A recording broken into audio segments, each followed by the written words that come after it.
Refazendo o filme Thor, Amor e Trovão.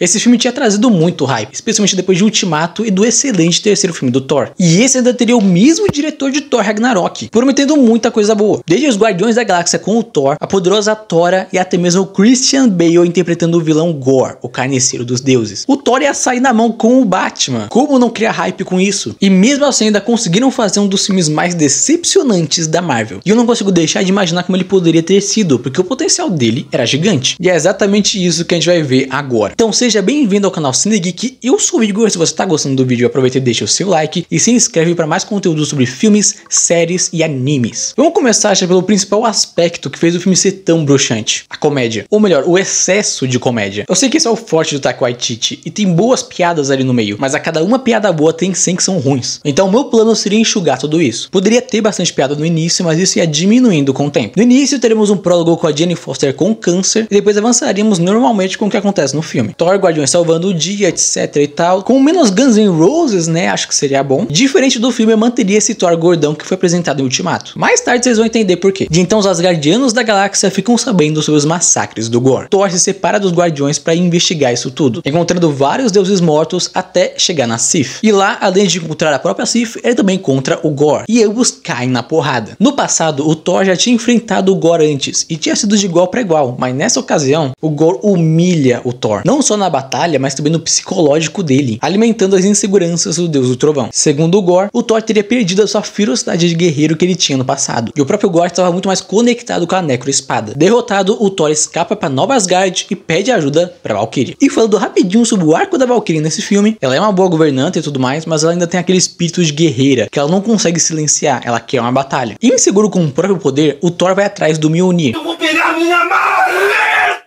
Ignorando alguns avisos que a Valkyria queria dar pra ele. E quando eles chegam no local onde jaziam os restos mortais, cadê o Mjolnir? Ele vai revoltado até a Valkyria e ela revela que agora o Mjolnir tinha um novo e digno portador, ou no caso, portadora. E entra em cena Jane Foster, ou como é conhecida atualmente, a poderosa Thora, que tem atuado como heroína há algum tempo. Bastou algumas conversinhas pra ele cair em chamego de novo nessa mulher. E tem como culpar? Olha essa mulher, gente. Mas como ambos estão cheios de inseguranças, ela com câncer e ele com impotência.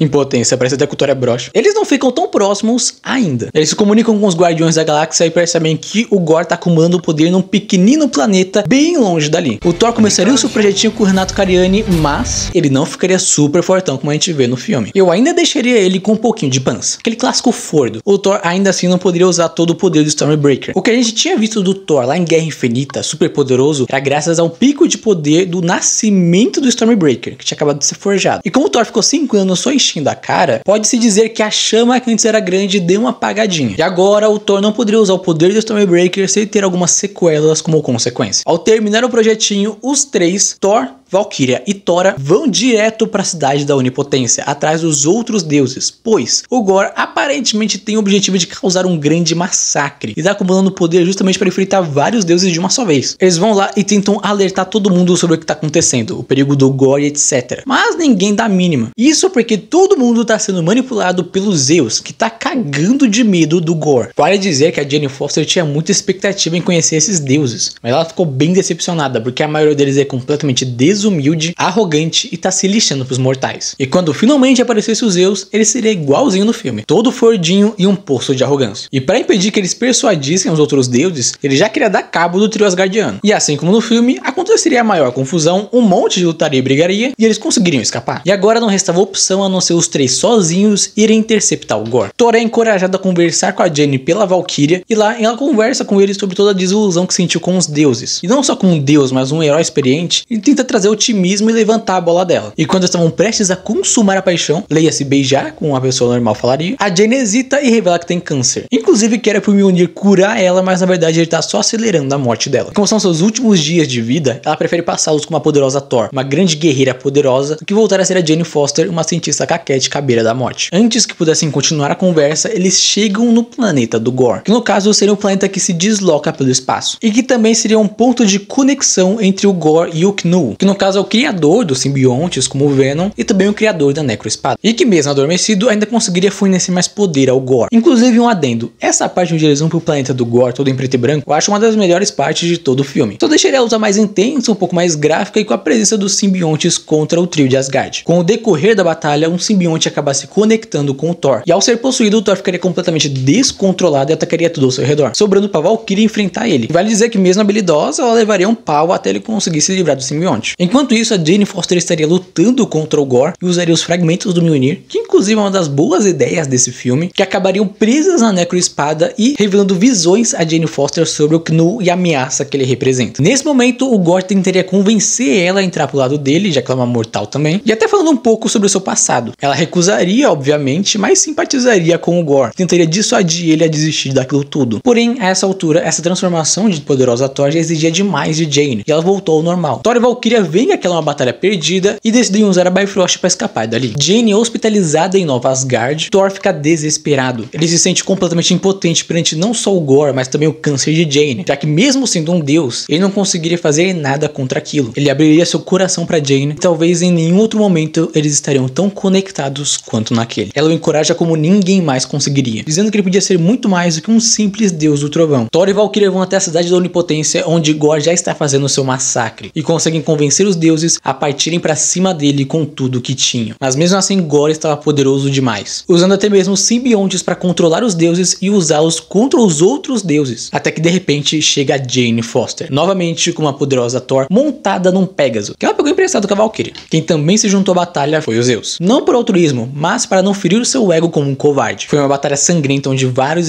deuses morreram. Inclusive, a Valkyria lutaria de forma tão feroz que ela ficaria impossibilitada de lutar novamente. Thor, Thora e Zeus conseguem derrotar juntos o Gore, com os Zeus morrendo no processo. Com o Gore derrotado, Jane pede que poupem a vida dele, mas ele mesmo acaba se matando no fim. Agora pelo menos com a perspectiva de que alguns deuses não eram tão ruins. Após isso, a própria Jane perece, não sem antes dar aquele beijo apaixonado com o Thor uma última vez. Valkyria abandonou permanentemente o seu lado guerreira e agora governaria Nova Asgard totalmente com o seu lado estratégico, enquanto Thor abandonou Stormbreaker aos confins do espaço sob o encantamento de que aquele que conseguiria empunhar este machado, se for digno, terá então o poder de Thor. E ele pareceria ser um deus servente. Sempre que alguém rezasse ao seu nome e precisasse de auxílio, ele iria ao seu encalço e salvaria o dia. Na cena pós-créditos, veríamos Jane Foster chegando em Valhalla e dando indícios de que se tornaria uma Valkyria. E na segunda cena, veríamos que Hércules culpa Thor pela morte de Zeus e quer vingança. Não esquece de comentar o que você achou e o que você faria para melhorar o filme Thor, Amor e Trovão. Um abraço e até o próximo vídeo que um dia eu vou lançar.